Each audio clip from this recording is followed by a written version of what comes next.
The hedgerows weren't on any map they showed us. Nobody told us about them in training. Not in Georgia, not in England, not anywhere.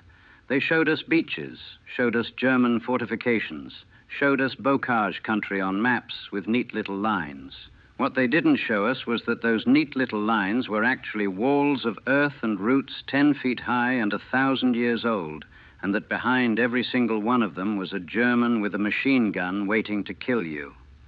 I'm Robert Patterson, Staff Sergeant, 29th Infantry Division, Company C. From a little town outside Richmond, Virginia that you've never heard of. I was 23 when we hit Omaha Beach on June 6th, 1944. I was still 23 when I learned what real war looked like in those hedgerows, though by the end I felt about 100 years old. D-Day was hell. Don't get me wrong. Watching boys drown in the surf, getting chewed up by machine gun fire on the beach, stepping over bodies in the sand, that was nightmare enough for a lifetime. But we trained for that. We expected that. We knew the beach would be bad. The hedgerows. Nobody prepared us for the hedgerows. We pushed inland from Omaha on June 7th. The beach was secure, more or less. The brass told us we'd cleared the toughest part, that now it was just a matter of breaking out into France proper. Roll through the countryside, liberate Paris, be home by Christmas. Easy.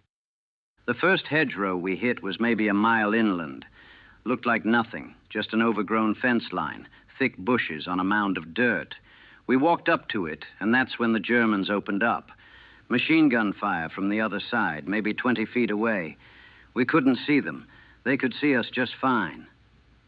Billy Marsh was in front, kid from Baltimore, always smiling. The bullets cut him in half before he could even drop. That's when we learned what bocage meant.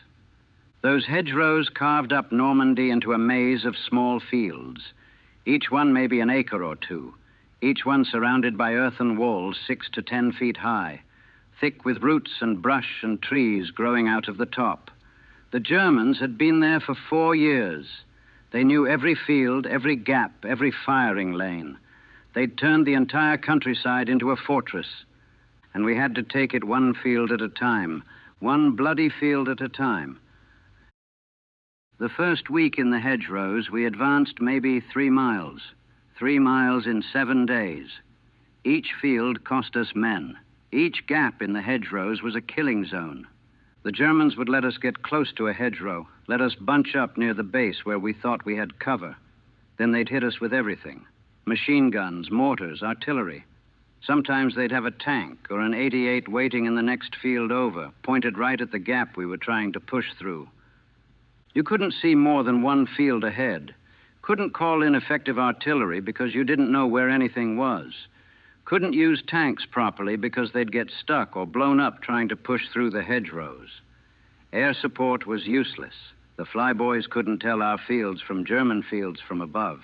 It came down to infantry, U.S., going through gaps and over hedgerows and dying in fields that didn't even have names. Lieutenant Morrison, good officer, West Point by the book, he led us through a gap on our 3rd day inland.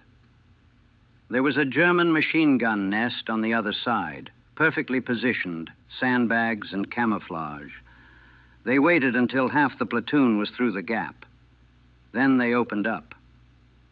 Morrison took the first burst, 6 or 7 rounds across the chest. He went down hard, still clutching his map. The boys behind him started falling like dominoes. I hit the dirt and crawled backwards through that gap while bullets snapped through the air inches above my head. We lost 16 men taking that field. 16 men for maybe 200 yards of Norman farmland. That's when I understood this wasn't going to be like anything we'd trained for. This was going to be a close-range knife fight in a maze where the enemy knew every turn and we were stumbling blind. The Germans had this down to a science. They'd place machine guns in the corners of fields where they could cover multiple approaches. They'd pre-register mortar fire on likely positions. They'd tie wire across gaps at neck height, so if you ran through in the dark, you'd get decapitated. They'd booby-trap bodies, equipment, anything we might touch.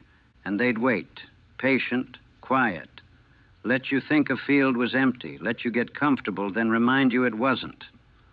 Corporal Davis from Tennessee, he stuck his head over a hedgerow to scout the next field. Sniper got him. Single shot. We didn't even hear where it came from. His body hung there on the hedgerow for hours before we could pull him down, because anyone who got close enough to retrieve him would catch a bullet, too. We started calling them the Green Hells. These beautiful Norman fields, probably picturesque before the war, with their apple orchards and stone farmhouses, green and lush and growing. Each one a perfect little death trap. You'd take a field, consolidate, catch your breath, then you'd look at the next hedgerow and know you had to do it all over again. And again. And again. There were thousands of these fields between us and Germany. Thousands. By the third week, we'd developed tactics. Ugly, brutal tactics that sort of worked if you were willing to pay the price. Bangalore torpedoes to blow gaps in the hedgerows. Satchel charges thrown over the top. Suppressing fire while one squad tried to flank. Sometimes we'd use phosphorus grenades to burn the Germans out. You'd hear them screaming, and you'd try not to think about what burning to death felt like. The worst was when we had to go over the top.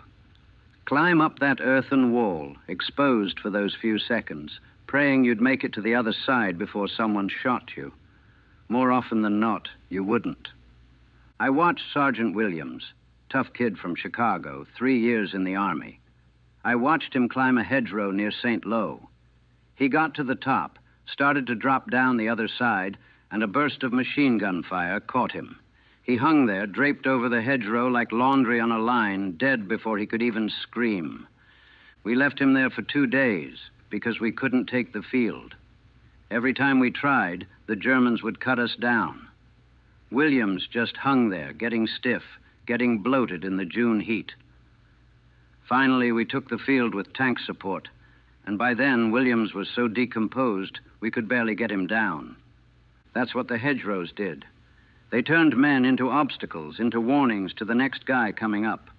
The close quarters fighting was the worst part. You'd be 10, 15 feet from a German position, throwing grenades back and forth like some horrible game. You'd hear them talking, hear them loading their weapons. Sometimes you'd recognize voices from the day before, realize you'd been fighting the same squad for days. Private Eddie Kowalski killed a German with his entrenching tool, beat him to death in a sunken lane because his rifle jammed and the German was right there. Eddie was 18, baby-faced. He sat in that lane for an hour afterward, covered in blood that wasn't his, shaking and crying. He was dead 3 days later, stepped on a mine in an apple orchard. The fields started to blur together. This hedgerow looked like the last one. This farmhouse looked like the one we'd cleared yesterday.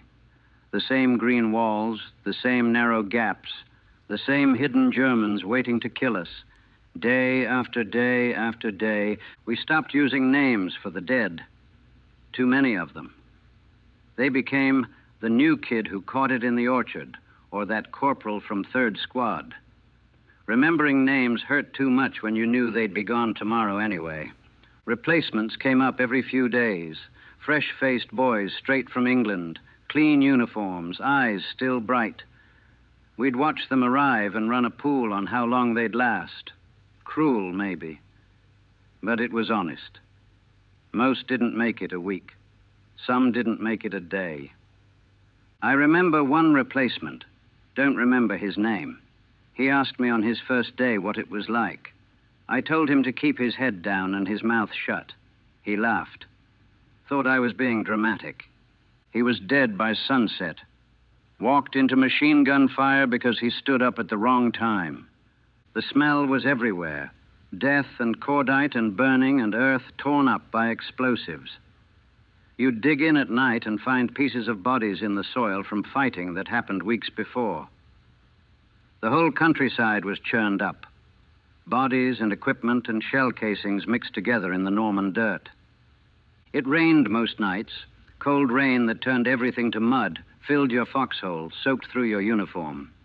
You'd lie there in the dark, wet and cold and terrified, listening to the Germans moving in the next field over, wondering if they'd attack or if you'd have to attack them come dawn. Sleep became this fragmented thing. 20 minutes here, 10 minutes there. Never real sleep. Just exhaustion so heavy your body would shut down whether you wanted it to or not. July. We'd been fighting in the Hedgerows for a month. The 29th Division was being ground down, bled out field by field. We'd get replacements, lose them, get more. The companies were unrecognizable from what had landed on Omaha. I made staff sergeant not because I was good, but because everyone above me was dead. That's how promotion worked in the Hedgerows. Survive long enough and you'd get stripes, whether you wanted them or not. The fighting developed its own rhythm. Wake up at dawn. Brief firefight with the Germans in the next field, both sides confirming the other was still there. Then somebody would give the order to advance, and we'd do the whole horrible dance again. Bangalore torpedoes, covering fire, somebody going through the gap or over the top. Casualties, consolidate, do it again. The fields had names now, but only in our heads. The field where Martinez got it. The orchard with the machine gun nest. That corner where we lost half of 2nd Platoon. The map had place names, Lacambe, Isigny, Saint-Lô, but those meant nothing. Our war was measured in hedgerows and bodies. Tank support helped when we could get it. The engineers had figured out how to weld scrap metal onto the front of Shermans. Hedgerow cutters, they called them. The tanks could punch through the earthen walls instead of trying to squeeze through gaps. But the Germans had Panzerfausts and hidden anti-tank guns, and tanks drew fire like magnets. You learned not to walk too close to armor because when it brewed up, you'd go with it. We lost Captain Henderson in mid-July. Good officer, fair, gave a damn about his men. A German sniper got him while he was studying a map. One shot right through the head. Our 4th Company commander since D-Day. His replacement was some kid from officers' training. Couldn't have been more than 22, fresh from the States with textbook tactics and no understanding of what the hedgerows were like. He lasted 2 days before he got us pinned down with some brilliant maneuver he'd learned at Fort Benning. I told him to his face he was going to get us killed. He caught it that afternoon. Mortar round. After that, they stopped sending us officers from the rear. We just promoted from within. The veterans, those of us who'd made it past a month, we could read the fields now, could sense when something was wrong, could tell by the way birds moved or didn't move where the Germans were dug in, could feel the weight of eyes on us before the shooting started. Didn't always help. Sometimes you knew it was a trap and had to walk into it anyway because those were your orders. By late July, we'd pushed maybe 10 miles inland from Omaha Beach, 10 miles in 7 weeks. At that rate, we'd reached Germany sometime in 1950. Then came Operation Cobra, the big breakout. Concentrated bombing runs, massive artillery, punch a hole through the German lines and flood armor through. We were told it would be different this time. We didn't believe it. Operation Cobra kicked off July 25th, 1944.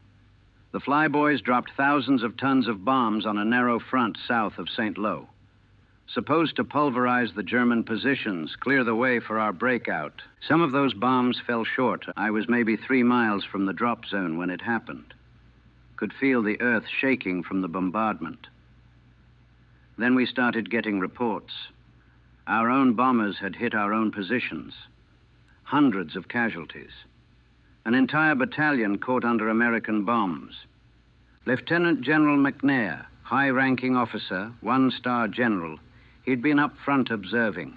They found pieces of him scattered across a field. That's what our own bombs did. The operation continued anyway, because that's what happens in war.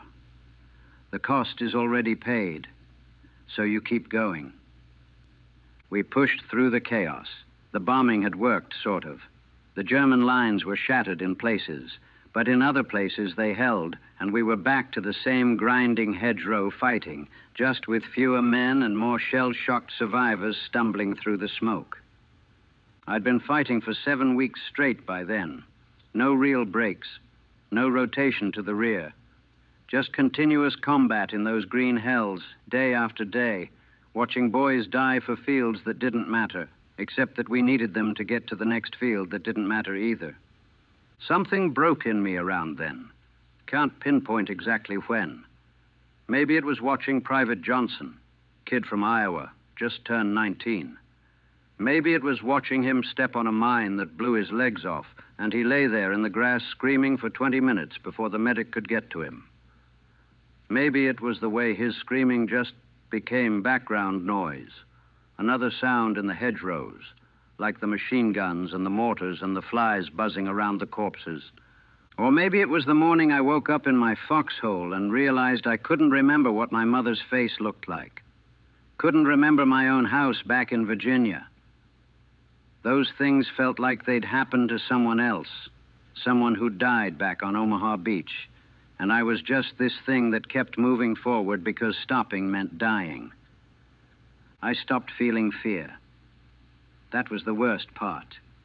Fear keeps you sharp, keeps you alive.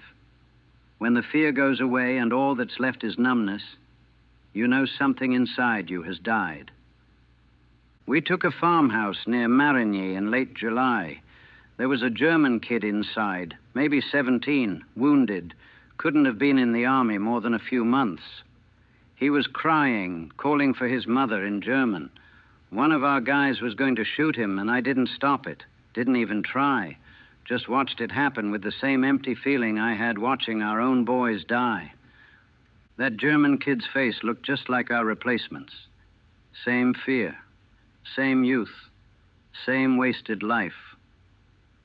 I don't remember his eyes. I remember not caring. That's when I knew the hedgerows had killed the person I used to be. We broke out of the hedgerows in early August. Patton's Third Army poured through the gap, and suddenly we were racing across France.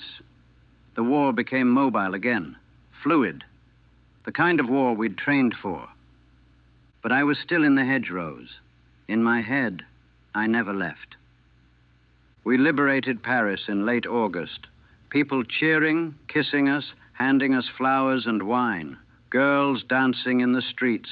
Victory, liberation, everything we'd fought for. I stood in the middle of it and felt nothing. Just wanted to find somewhere quiet to sleep. The war continued. We fought through Belgium, into Germany.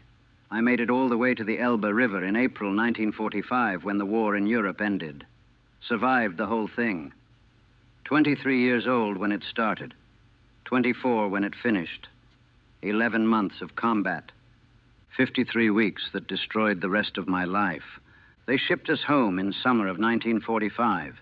Victory parade in New York, another parade in Richmond. People calling us heroes, thanking us for our service, asking what it was like over there. I couldn't tell them. How do you explain the hedgerows?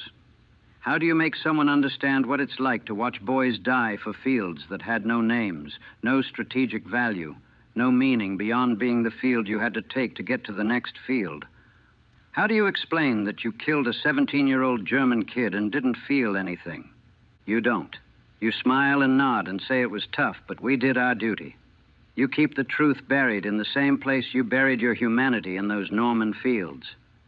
I tried to go home, back to my old life. Got a job at a hardware store. Dated a girl from church. Pretended to be normal. But normal was gone. I'd be ringing up a customer and suddenly I'd smell it, that mixture of death and cordite and wet earth, and I'd have to excuse myself to vomit in the back alley. The nightmares came every night, still do. I'm climbing a hedgerow and Williams is hanging there, decomposing. Or I'm in a field and every direction I turn there's another hedgerow, endless walls of green, and I'm trapped in the maze forever. Or I'm watching that German kid get shot, over and over, and each time I try to stop it, but my body won't move. I started drinking in 1947, heavily. Got fired from the hardware store. The girl from church stopped returning my calls. My parents stopped asking what was wrong because I'd stopped answering. The VA gave me pills. Didn't help. You can't medicate away what I saw. Can't prescribe something that makes you forget the sound a man makes when he's dying in a hedgerow, calling for his mother in a language you don't speak. I read about the other veterans sometimes. Some of them did okay, found ways to cope, built lives.